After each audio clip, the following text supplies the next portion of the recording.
There is a unique kind of freedom that arrives the moment you stop trying to control everything.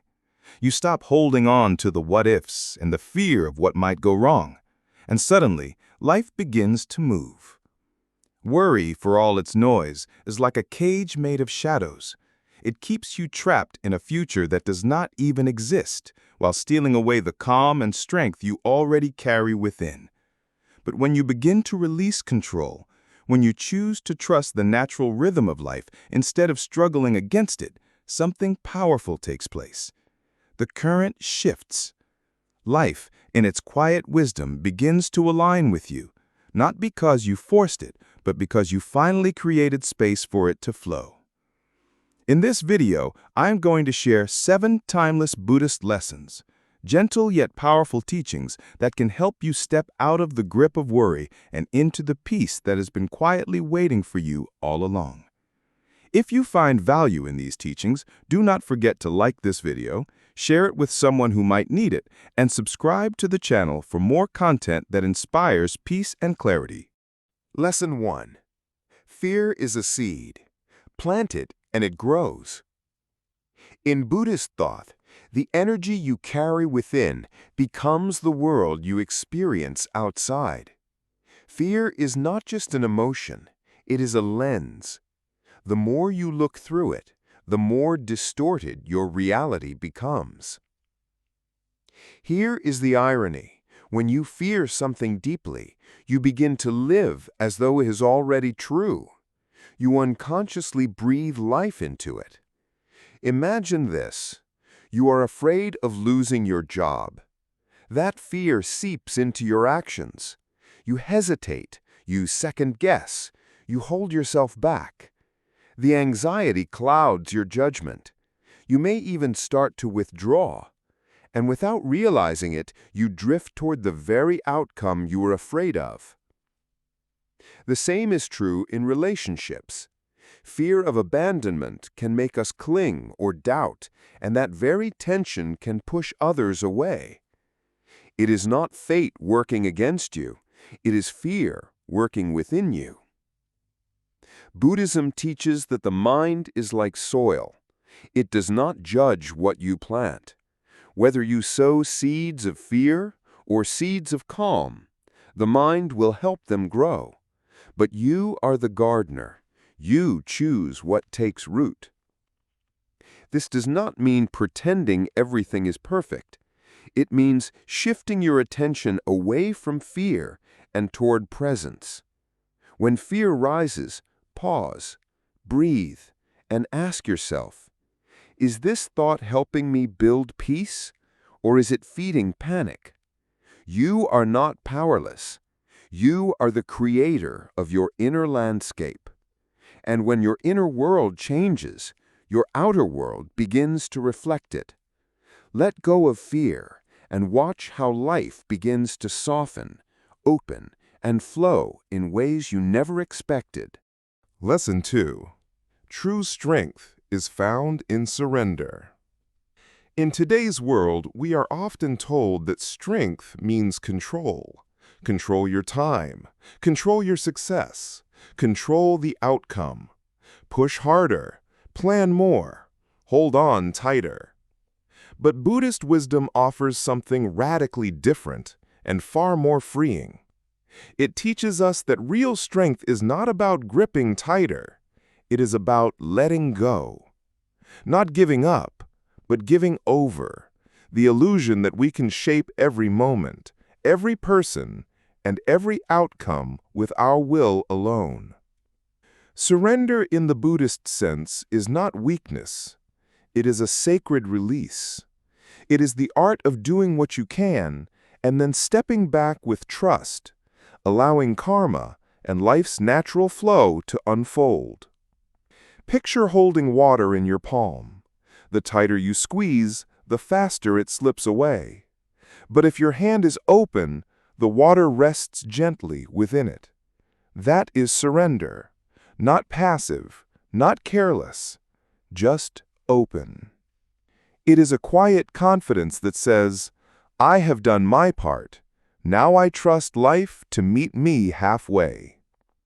When we stop interfering, something beautiful happens. Our energy returns. Our mind becomes clear.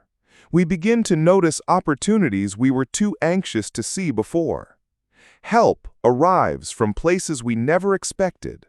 Life begins to work with us, not against us. Buddhism teaches that surrender is not an ending. It is a beginning. It is the start of true freedom. And in that freedom, you do not lose power. You discover it. Lesson 3. Anxiety belongs to tomorrow. Peace belongs to now. Buddhist wisdom reminds us of a simple truth. Anxiety cannot exist in the present moment.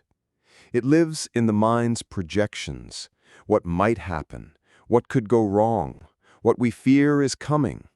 But none of that is real. It is only a movie playing in the future. When you feel anxious, notice where your mind is. It is racing ahead, building stories, spinning scenarios, dragging you into a world that does not yet exist, a world of what-ifs and maybes. And while you are there, you miss the only place life truly exists, right here, in this very moment. This breath is your home, and in this space you are safe. You are breathing. You are grounded. You are enough. Buddhism calls this practice mindfulness, the gentle act of returning to now. And each time you return, you weaken anxiety's grip. Because in the present moment, there is nothing chasing you, no future to fear, only this still, quiet second where life is unfolding, one breath at a time. The mind may roar, but the present moment whispers. And the more you listen, the more you realize that peace is not something you must search for outside. It is already within you, waiting to be remembered beneath the noise. Lesson 4. The burden of imagined fears. So much of what weighs on our minds never actually happens. Buddhist wisdom offers a quiet but powerful reminder. Our greatest source of anxiety is often not reality, it is imagination. We worry, we stress, and we lose sleep over scenarios that never unfold. We carry fears like invisible stones in a backpack, dragging them through each day, even though most of them never come to pass. Why does this happen? Because the human mind is like a novelist that never stops writing. It scripts endless what-ifs, painting vivid pictures of problems that do not exist yet and may never exist at all. It warns us of disasters, heartbreaks, and failures that live only in thought, not in the present moment. Think about it. How many times have you braced for a difficult conversation that turned out to be fine? Or feared the worst about a situation that resolved itself peacefully? The storm rarely arrives the way we imagine it, and often it does not arrive at all. This is the trap of worry. It distorts scale, bringing distant fears so close that we begin reacting to illusions as if they were truths. But Buddhism teaches us, just because a thought appears does not mean it deserves belief. The mind can create endless stories, but we do not have to live inside all of them. So the next time you catch yourself spiraling into anxiety, pause and ask gently, is this truly happening, or is this just a thought? Often you will realize you've been fighting shadows, not substance. Freedom begins when we return to this moment, not tomorrow, not next week, but now. Let the imagined fears dissolve. What is real is often far gentler than what we fear. And when you stop living in the mind's predictions, life begins to feel lighter, clearer, and far more peaceful. Lesson 5. Control blocks faith. Here is a truth that may be difficult to accept, yet deeply freeing. You cannot hold the steering wheel and still believe the road will carry you. Buddhism reminds us that control and faith are like two travelers moving in opposite directions. The more tightly you grip control, the further you drift from trust. And the more deeply you choose to trust, the more you must be willing to let go. Trying to micromanage every part of your life is like saying to the universe, "I do not believe you will take care of me." It is a subtle but powerful form of fear. The fear that without your constant supervision, everything will fall apart. But has control ever truly brought peace? Often, the more we try to dominate outcomes, the more entangled we become in anxiety, tension, and exhaustion. Control may give the illusion of safety, but beneath it there is usually a quiet panic. Faith, on the other hand, is not passive, it is powerful. It whispers, "I have done what I can, now I trust the unfolding." Faith allows you to take action without being enslaved by the result. It welcomes mystery. It believes in timing you cannot control and in outcomes you may not yet understand. Buddhist teachings call this the release of attachment. You act with intention, but you surrender the obsession with how things must turn out. It is like placing a seed into the soil. You water it, nurture it, care for it, but you do not pull at it to force its growth. Real growth requires trust in unseen roots. Ask yourself, are you holding on so tightly that you have forgotten how to breathe? Are you trying so hard to force the future that you have stopped believing in life's quiet intelligence? Letting go is not giving up. It is showing up fully and then allowing life to meet you in its own way. That is where faith begins, and with it, peace. Lesson 6. Letting go is how you begin to grow. Worry has a quiet way of shrinking your world. It begins subtly, a few cautious thoughts, a little over-planning, a fear of what might go wrong.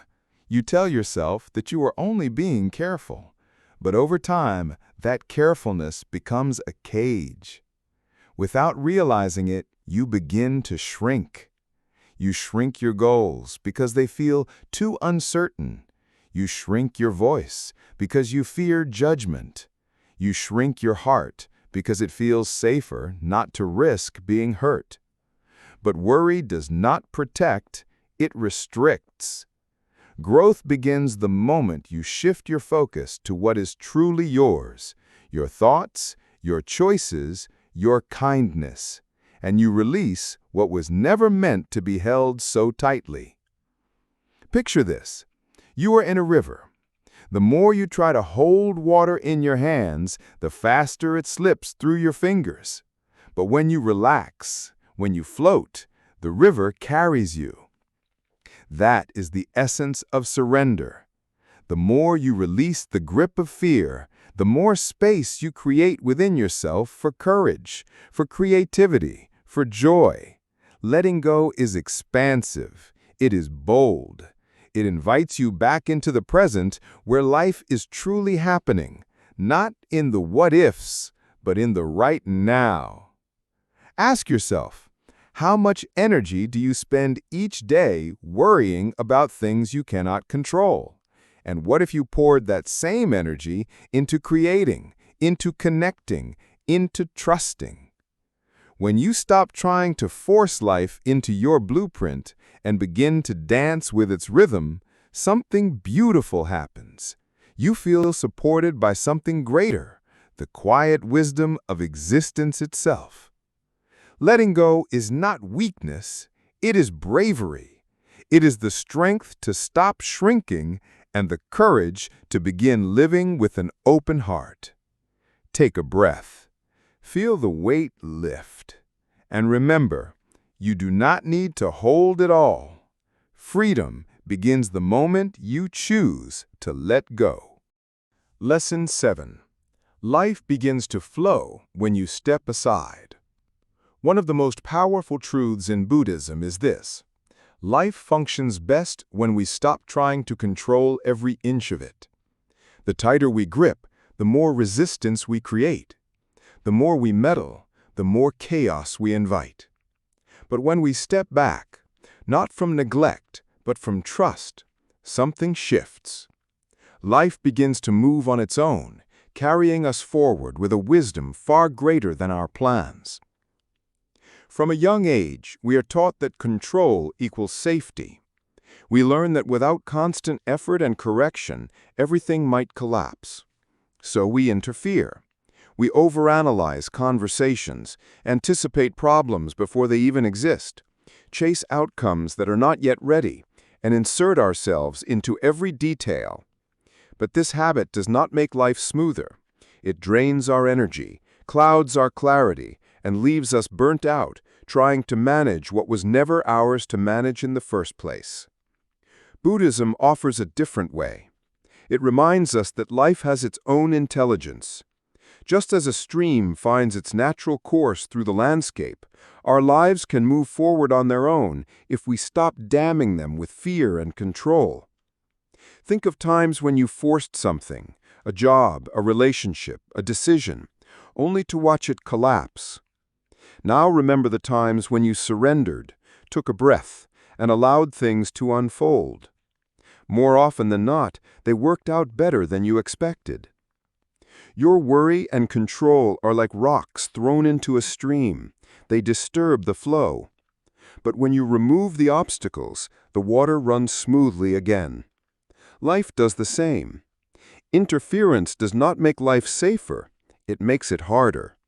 It turns possibility into pressure, and in trying to force every outcome, we often block the very opportunities meant for us. So how do we apply this? Start with noticing.